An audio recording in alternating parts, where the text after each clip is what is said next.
चातुर्मात्म्य पांचवा अध्याय। ब्रह्मा जी कहते हैं, महामते, प्राचीन त्रेता युग में पैजवन नाम से प्रसिद्ध एक शूद्र था, जो धर्म में तत्पर और विष्णु और ब्राह्मणों का पूजक था। वह न्यायपूर्वक धन का उपार्जन करता और शांत भाव से रहता था। सभी लोग उससे बहुत प्रेम करते थे। वह सत्यवादी और विवेकशील था। उसकी स्त्री समान कुल में उत्पन्न, धर्मपूर्वक विवाहित और शुभ आचरण वाली पतिव्रता थी। वह भी सदा देवताओं और ब्राह्मणों के हित में लगी रहती थी। महात्मा पैजवन को पूर्व पुण्य के प्रभाव से धन की प्राप्ति हुई थी। वह सदा स्वजनों के द्वारा स्वदेश और प्रदेश में व्यापार किया करता था।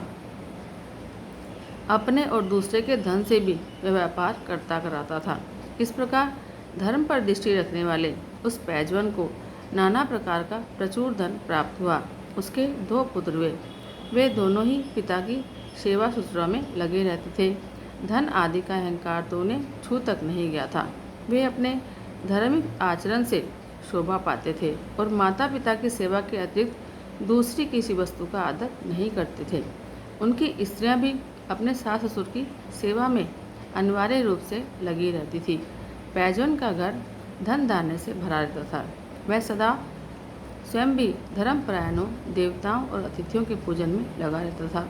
उसके घर पर आया हुआ कोई भी अतिथि विमुख नहीं लौटता था। वह शीतकाल में धन और उष्ण काल में अन्न और जल का दान करता था। वर्षा काल में वस्त्र और अन्न बांटता था। भगवान शिव और विष्णु के व्रत में स्थित होकर उचित समय में वह बावली, कूप, तड़ाग, प्याऊ और देव मंदिर बनवाता था। चतुर्मास्य में वह विशेष रूप से भगवान विष्णु के भजन में लगा रहता था। एक दिन ब्रह्म ज्ञान परायण, शांत, तपस्वी, परम जितेंद्रिय गालव मुनि पैजवन शूद्र के घर में आए। वह अभ्युत्थान और आसन आदि उपचारों से मुनि की पूजा करके मधुर वाणी में बोला, आज मेरा जन्म सफल हो गया, जीवन अति उत्तम हो गया। आज मेरा धर्माचरण भी सार्थक हुआ। मुने, आपने यहाँ पधार कर कुल सहित मुझे उन्नत कर दिया। आपकी दृष्टि से मेरे शास्त्रों पाप जलकर भस्म हो गए। मुझ गृहस्थ के संपूर्ण गृह को आज आपने पवित्र कर दिया। उस शूद्र की भक्ति से गालव मुनि बहुत प्रसन्न हुए। उनकी सारी थकावट दूर हो गई। वे हाथ जोड़कर खड़े हुए शूद्र से बोले, सौम्य, तुम कुशल से तो हो ना? तुम्हारा मन धर्म में लगता है ना? क्योंकि भाई, बंधु, स्त्री, पुत्र आदि सब लोग सदा स्वार्थ से ही संबंध रखते हैं। तुम गोविंद में सदा भक्ति रखते हो ना? दान में तो तुम्हारी रुचि है ना?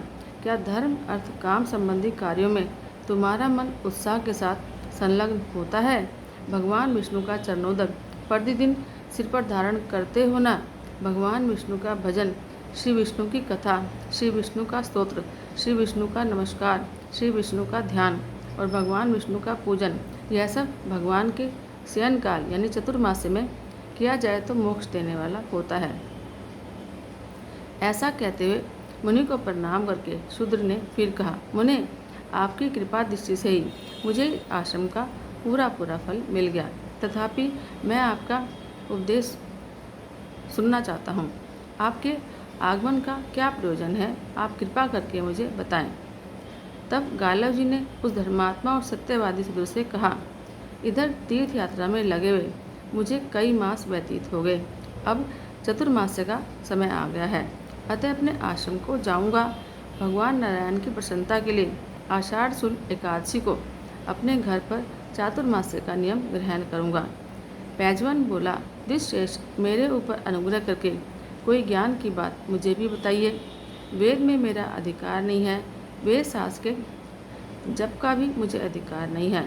अतः विशेषतः चतुर्मास्य में पालन करने योग्य यदि कोई मोक्ष के साधन का उपाय हो तो मुझे अवश्य बताएं। गालव जी ने कहा कि जो मनुष्य शालिग्राम में स्थित भगवान विष्णु का पूजन करते हैं, भक्ति उनसे दूर नहीं है।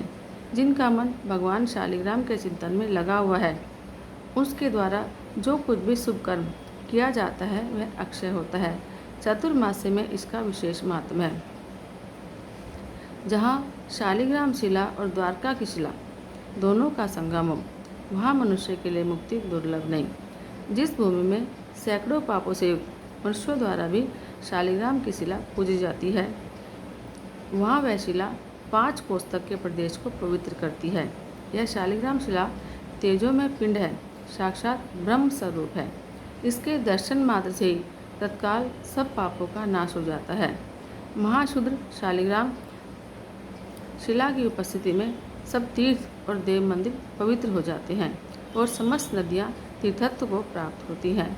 शालिग्राम शिला की सन्निधि मात्र से सर्वत्र संपूर्ण क्रियाएं शोभन होती हैं। जिसके घर में शुभ शालिग्राम शिला का कोमल तुलसी दलों द्वारा पूजन होता है, वहाँ यमराज अपना मुंह नहीं दिखाते।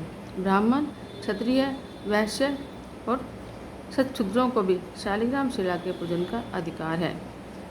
सच्छूद्र ने कहा, ब्राह्मण, आप वेद वेताओं में श्रेष्ठ हैं। सुना जाता है कि स्त्री और शुद्ध आदि के लिए शालिग्राम शिला के पूजन का निषेध है, अतः मेरे जैसा मनुष्य किस प्रकार शालिग्राम शिला का पूजन करे।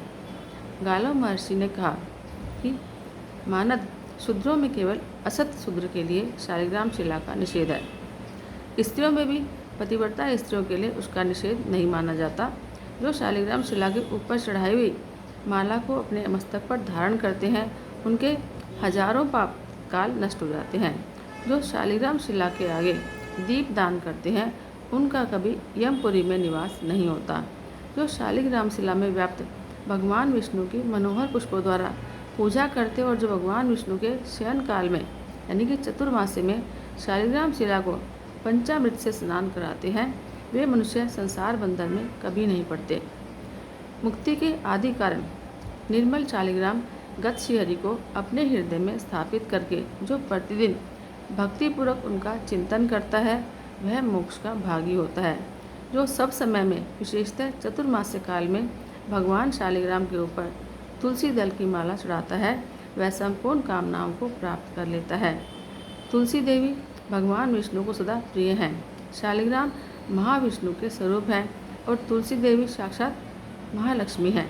इसलिए चंदन चर्चित सुगंधित जल से तुलसी मंजरी सहित शालिग्राम शिलारूप श्रीहरि को नहलाकर जो तुलसी की मंजरियों से उनका पूजन करता है, वह संपूर्ण कामनाओं को पाता है।